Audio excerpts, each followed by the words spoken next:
What's going on, everyone? Chris here with Clutter Reduction Junk Removal, and today I want to do something a little different. This is going to be essentially a blueprint, very simple, for someone who wants to do junk removal as a side hustle. This is not business goals. This is just doing it as side income to bring in a little extra money, whether you have a part time job, a full time job, maybe you're a handyman, a contractor, and you just want to add this on as additional service to make a little extra money. I'm going to lay out what I believe would be a good situation to get into and the steps to follow to promote that without having to go full blown business.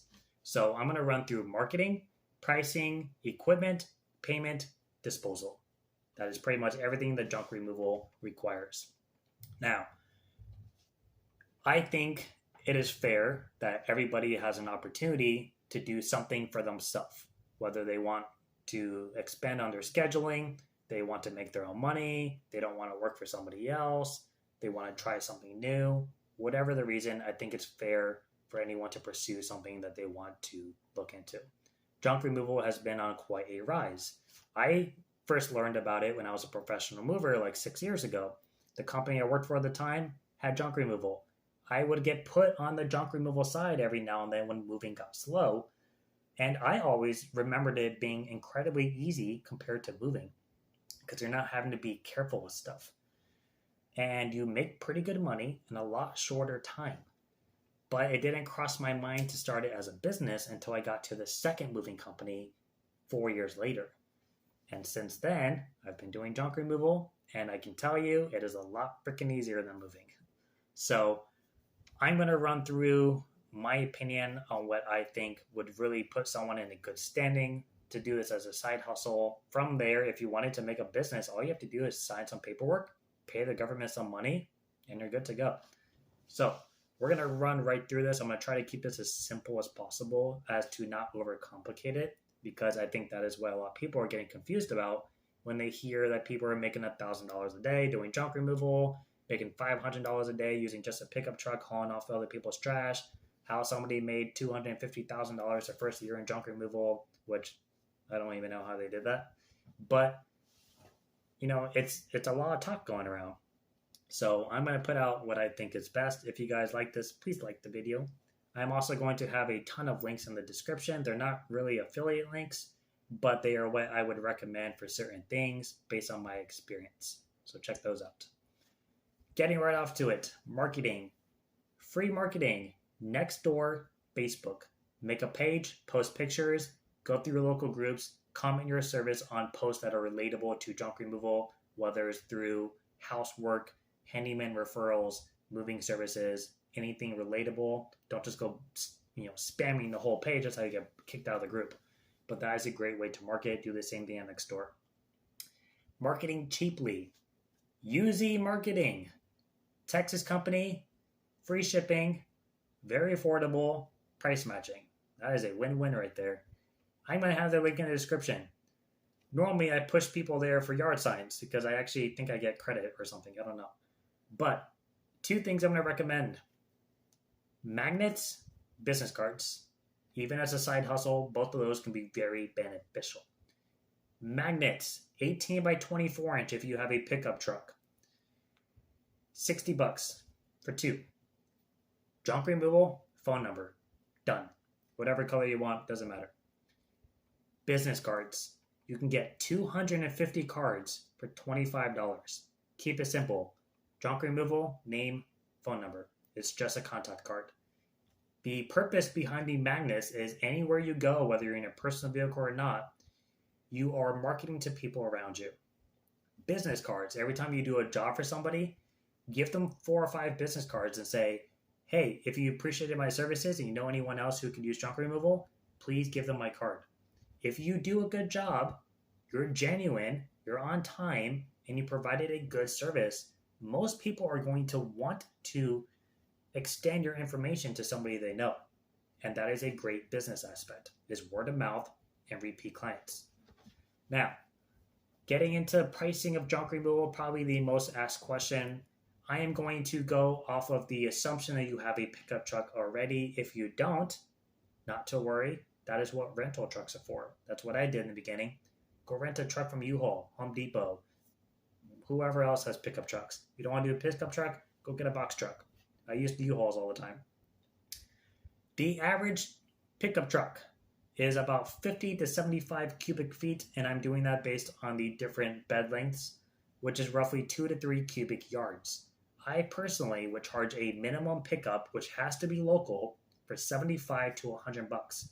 If you were to fill up half that bed, 175. You fill up the whole thing, 250.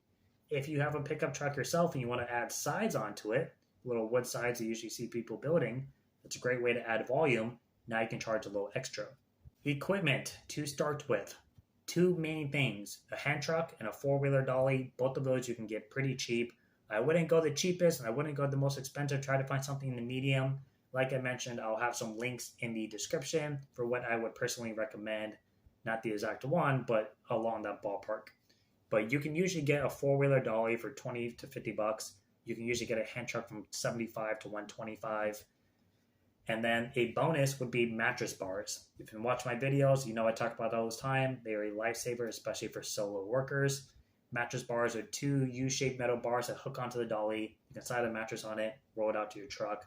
You can virtually move anything that fits between those bars. They are a huge lifesaver. Those are a little bit more expensive, which is why they are a bonus.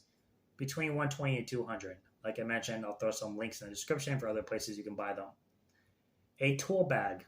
That should be a given. You have to assume you're going to have to take apart a bed at some point, take a mirror off a dresser, break down an entertainment center, maybe pop a door off the frame. You're going to want tools. I would go your basic route, but have a power drill in there.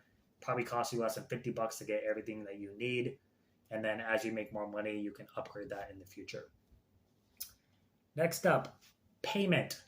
I don't know about you, but I personally would only do cash or Zelle up until the government says, hey, we're going to start taxing people on Zelle. Cash or Zelle. If you want to take checks, it's entirely up to you. Just know that sometimes people change addresses. It's very easy to bounce a check, and it is very easy to dispute a charge on a check. So, again, up to you. But I would do cash or Zelle personally. If you want to be a little fancy and get a cash receipt book from Walmart or Dollar Tree, you can write that out from you. Doesn't have to be from a business. And give that to your client. So if they want to use it for tax purposes, they can. I just think it's a nice gesture. And last but not least, disposal. Junk removal is all about disposal one way or another. When you are going to the dump, know your minimum drop-off. Know your by the ton price. Trash, vegetation, debris. Those are your 3 main things. They all have slightly different prices. Debris is usually charged the most. Also check to see, depending on what state you live in, they may charge a little extra for mattresses or for appliances. Make sure you factor that into your pricing. If you're going to do a debris job, I would charge a little extra. Normally it's a little bit heavier in weight. It's a little bit more messier. And again, the dump is going to charge you extra, so make sure you charge extra. Scrap metal. If you have a scrapyard nearby and you think it is worth the travel, consider scrapping metal, copper, brass, aluminum, wires, anything recyclable. They will pay you for, which is a bonus because now you're saving on the dump fee, plus you're getting paid a little extra. You're going to make a killing off of it? Probably not unless you're a hardcore scrapper, but money is money. Donations. Great way to recycle furniture to keep it in use. Great way to save money on disposal. And it's free to drop off. You don't have to worry about it anymore. Selling. This is a beautiful thing in junk removal. Someone get rid of a nice dresser. You're like, why are you getting rid of this? This is great. Bring it home. Post it on Facebook for 50 bucks. Guarantee it'll be gone in a day or two. You just made 50 bucks cash on the spot. So you're still recycling and keeping it in use. You're saving on the dump fees, and you're making extra money that is going to go straight into your pocket. So that is pretty much everything for disposal. Now, those are what I believe are the core concepts of junk removal. And realistically, if you wanted to make it a business, you would just register your business. You have to think of a name, make a website, get a logo, get an EIN, register with your state, blah, blah, blah, pay a bunch of money, and then pay money every year after that. But if you just want to do it as a side hustle, that is what I would do to get you going. I would check with your location in your state to make sure you're not breaking any rules. I've heard that certain states don't require you or don't allow you to do side hustles. I don't know how they would know, but I don't know. Florida doesn't care. So that's all I know. But check with your city, check with your state, make sure everything you're doing is in the right, and make sure that you are just, I guess, having fun. You don't want to do a side hustle that sucks. Otherwise, you would do something else.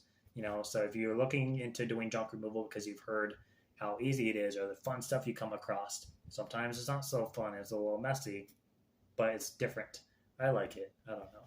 So hopefully this video helps some of you who are looking into this as a extra source of income or to maybe replace your own job one day. I think it is definitely a lucrative business. I think everyone can get a piece of the pie. Are you going to get rich? Maybe not. But I know some people who are doing really freaking well. I make enough to survive and I don't need to go get a second job. Am I rich? No. But I have a pretty flexible schedule, and that's honestly more important to me than making a lot of money. So take it as you will. Hopefully this helps. Like I mentioned, there's going to be a bunch of links in the description for what I would recommend, or that you can just use a link for. I don't know how it all works. I'm still learning. But hopefully this gives you guys a little bit of an insight, and I will see you next time. Thanks for watching. Bye.